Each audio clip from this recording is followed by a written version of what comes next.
Il vous arrive de temps en temps de faire des mauvais choix? En fait, dans les coulisses, avant de venir, j'ai vu cette carafe. Je regarde dedans, il n'y a pas d'eau, mais je vois que dedans, il y avait un objet et je me suis dit, tiens, je le veux. Et j'arrive plus à enlever, quoi. Donc voilà, je suis là. Je sais pas trop comment faire. Bon, après, on est tous ensemble, c'est TEDx. C'est pas ma main qui fait le talk, c'est moi. Donc je vais m'en sortir. On va essayer comme ça, hein. Vous savez, parfois dans la vie, il nous arrive de faire des choix que l'on regrette amèrement toute notre vie. Ça vous parle? D'accord, on est en phase, super. Et nous entretenons régulièrement des relations assez complexes avec nos choix. Ah oui, faire ou ne pas faire, manger ou pas manger, partir ou rester, survivre ou vivre, tarte au maroilles ou quiche Lorraine. Un câlin ou du chocolat, l'aile ou la cuisse. Aimer ou détester. Bref, les choix.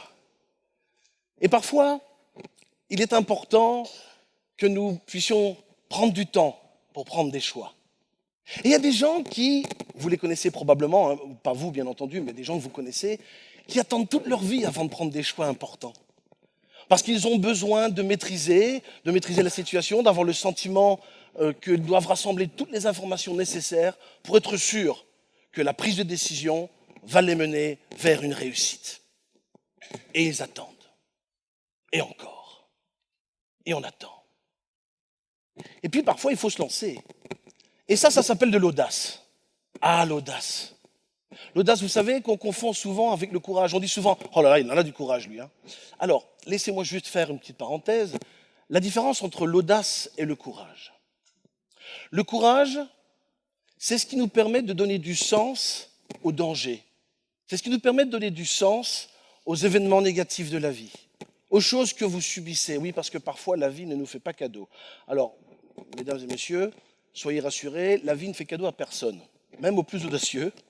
Mais le courage, c'est cette capacité que nous avons de pouvoir surmonter ces choses, donner du sens à l'imprévu. Et quand la vie parfois ne nous sourit pas, eh bien c'est le courage qui nous permet d'aller au bout de la chose. L'audace, en revanche, là c'est tout autre chose. L'audace, c'est vraiment aller chercher la merde. L'audace, c'est un choix. On choisit d'aller face au vent. On choisit de prendre des risques. On va à l'encontre de toutes les conventions, on va à l'encontre de toutes les philosophies, de tout ce que l'on sait jusque-là, et on se dit, on se lance. Bon, après, pas n'importe comment, bien entendu, parce qu'avant que vous ne pensiez que je fais l'apologie de l'audace à tout va, bien entendu, il est important d'évaluer, il est important de rassembler des informations. C'est clair. Il est important aussi de visualiser où l'on va, de se faire des scénarios. Vous les connaissez, ces scénarios? Vous savez, ceux qu'on pourrait vendre à Hollywood tellement ils sont catastrophiques? On les fait tous, hein. En général, on s'imagine dans les scénarios les plus catastrophiques, et Hollywood serait prêt à vous acheter très cher ce scénario. Et vous savez, ce qui est intéressant, c'est que la plupart du temps, il ne se réalise jamais. On s'attend au pire, et très souvent, on oublie de s'attendre au meilleur. L'audacieux se lance. Alors, quand on fait preuve d'audace, quand on fait des choix, il est important aussi de se dire qu'à un moment donné, entre deux choix, ce qui compte, c'est d'en choisir un, justement. Et ça s'appelle le pouvoir de la résolution. Laissez-moi vous expliquer brièvement. Imaginez qu'on vous offre une pomme et qu'à côté, vous avez un panier de pommes, les mêmes pommes, elles sont toutes vertes. Eh bien, la différence sera la suivante. Si vous prenez une pomme, que vous l'avez choisie, ou qu'on vous en offre une, vous aurez le sentiment que la pomme que vous avez choisie sera la meilleure. Parce que vous l'avez choisie. Alors, aller à Tokyo ou aller à New York, on se torture pour savoir où c'est qu'on va aller en vacances l'année prochaine, on ne sait pas trop, et alors les semaines passent, les jours passent, les mois passent, et on ne sait toujours pas. Jusqu'au moment où on a pris une résolution. Je vais à Tokyo. Et vous savez ce qui est magique? C'est qu'à partir du moment où vous avez pris la décision de partir à Tokyo, vous êtes dans la capacité de vous imaginer en vacances.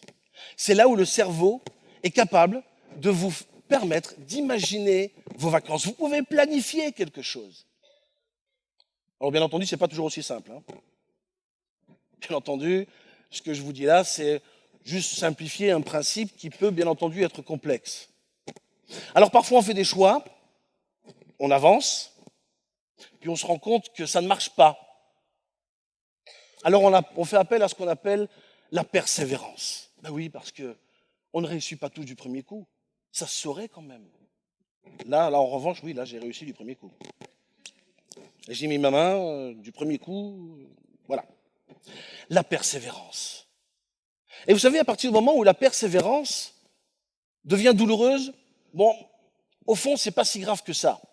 Parce que on a eu des sportifs aujourd'hui, on a eu des gens qui vous ont raconté de merveilleuses histoires à succès, et bien entendu, souvent, la récompense vient après un petit peu de souffrance quand même. Un petit peu.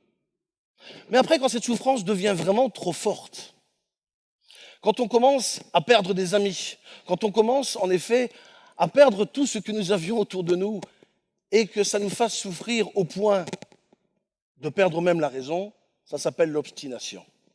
Elle est là la différence entre la persévérance et l'obstination. Si la cause est bonne, c'est la persévérance. Si la cause est mauvaise, c'est l'obstination. Alors, quand nous devons agir, quand nous faisons un choix et que nous devons agir, nous devons aussi prendre conscience de certaines choses. Laissez-moi vous expliquer. Pendant 12 ans, j'ai vécu aux Pays-Bas. Je sais, personne n'est parfait. Voilà. 12 ans aux Pays-Bas, ça marque à vie. J'ai fait ma vie là-bas. Et aux Pays-Bas, vous avez la Zélande, c'est super, et la mer du Nord, et beaucoup de gens ont des voiliers. Et j'ai eu l'opportunité de faire de la voile pour une première fois. Et vous savez, quand vous faites de la voile pour une première fois, il y a toujours un instructeur qui vient vous expliquer ce qu'il faut faire. Sauf que, il avait aussi oublié d'expliquer ce qu'il ne fallait pas faire. J'explique. Moi, je suis bon élève. Le skipper m'explique à un moment donné, Michel, toi, tu prends la barre, tu vas à la barre, et tu vas tout droit. Il y a le compas juste devant toi, tu suis le compas, tu n'as rien d'autre à faire. Cool. Génial, on était à plusieurs sur le bateau.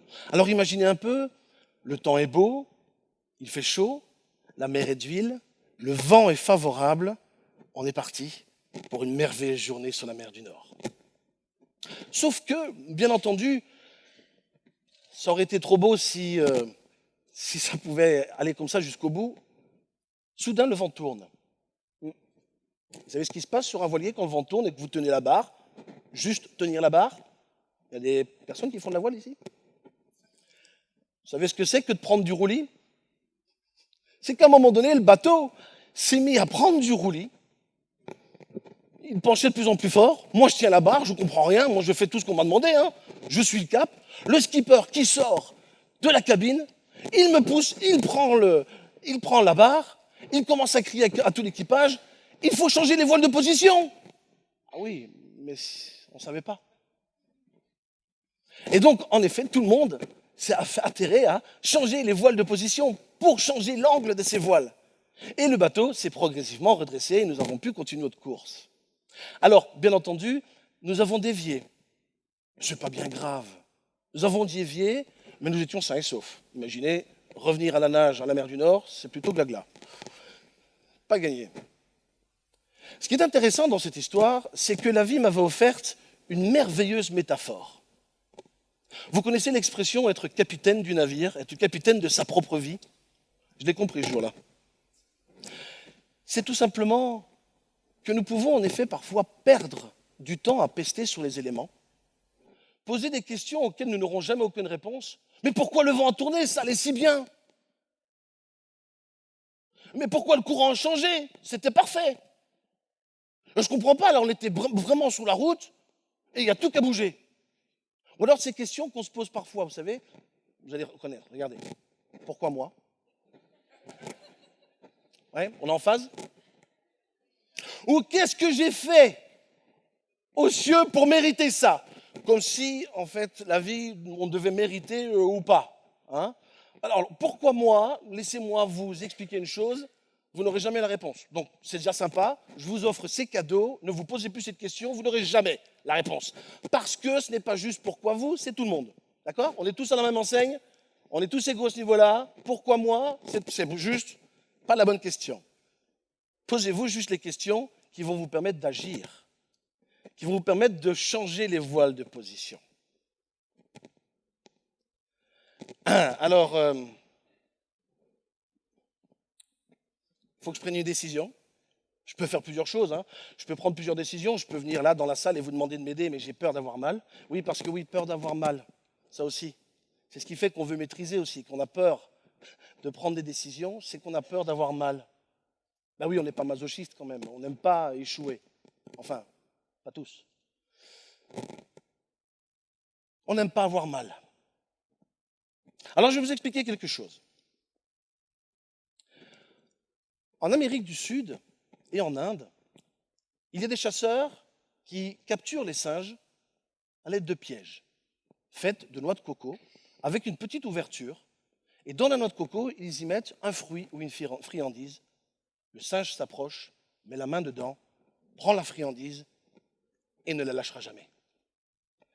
À un point que quand le chasseur viendra, il préférera mourir que de lâcher prise. Lâcher prise. Lâcher prise, qu'est-ce que ça peut bien vouloir dire? On en entend tellement parler. Lâcher prise. Eh bien, c'est très simple. C'est arriver à se dire que vous n'attachez plus d'importance à quelque chose qui vous touche. Ça veut dire que la chose qui vous touche en ce moment n'a plus d'importance. Regardez comment ça se passe. Là, ma main tient cet objet que j'ai vu. Et c'est pour ça que je ne peux plus en sortir. Vous l'avez entendu?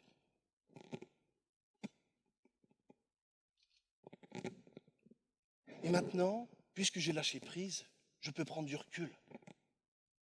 Je peux le voir et je peux observer les choses sous d'autres angles. Et me dire qu'il y a peut-être d'autres possibilités pour arriver à prendre ce que j'aurais toujours voulu prendre, en tout cas quand j'étais là-bas, mon objectif. Et de l'appréhender différemment. Et de me dire, ah, mais oui, vous savez quoi? C'est important. Qu'est-ce qui fait que les enfants apprennent plus vite que nous, mesdames et messieurs?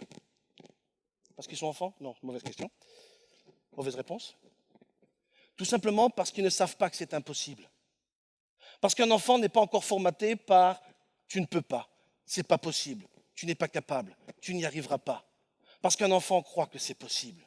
Parce qu'un enfant rêve et pense que son rêve peut se réaliser. Mesdames et messieurs, qu'en est-il de l'enfant qui est en vous? J'ai vu plusieurs jeunes ici dans la salle. Ça fait chaud au cœur. Mes chers jeunes, mesdemoiselles, les jeunes hommes, ne tuez pas l'enfant qui est en vous. Continuez à garder cet enfant. Parce que c'est lui qui vous permettra de faire preuve d'audace dans la vie. Pas une audace folle, parce que bien entendu, comme je l'ai expliqué, nous devons rassembler des éléments qui nous permettent de savoir si ce que l'on va faire va plutôt avoir de la chance de réussir ou pas. La chance. Ah oui, vous savez, ces audacieux, ils énervent. Ils nous énervent, ces audacieux. Oui, parce qu'ils ont plus de chance que les autres, ils font de meilleures rencontres que les autres. Ils voyagent, ils ont de meilleurs résultats, ils sont optimistes, et quand ils échouent, ils essayent, ils recommencent, enfin, ils agacent, surtout ceux qui n'essayent jamais rien. Et vous savez ce qui se passe? Quand l'immobiliste voit un audacieux se planter, alors l'immobiliste là, direct, il fait « Ah, je savais, l'audace, c'est dangereux ». Ou alors il dit ouais, ça, j'en étais sûr, je pouvais le dire. Hein. Tout ce qu'il a fait là, ça ne servait à rien. Puis il retourne voir sa série préférée. En général, les immobilistes savent bien pointer les audacieux du doigt. Et puis après, les critiquer quand ils ont du succès. Mesdames et messieurs, vous êtes tous ici présents, et tous ceux qui nous regardent en rediffusion, les héros de votre propre vie.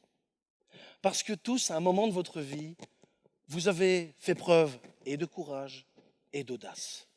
Parce que si vous êtes là aujourd'hui, comme vous êtes le fruit de ce que vous avez vécu. Vous êtes le fruit de vos choix, même les mauvais.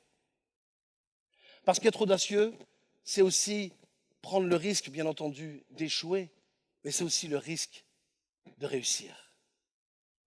Et puis j'ai envie de dire, pour conclusion, si au fond, l'échec, ce n'était pas d'abandonner ou de ne pas essayer.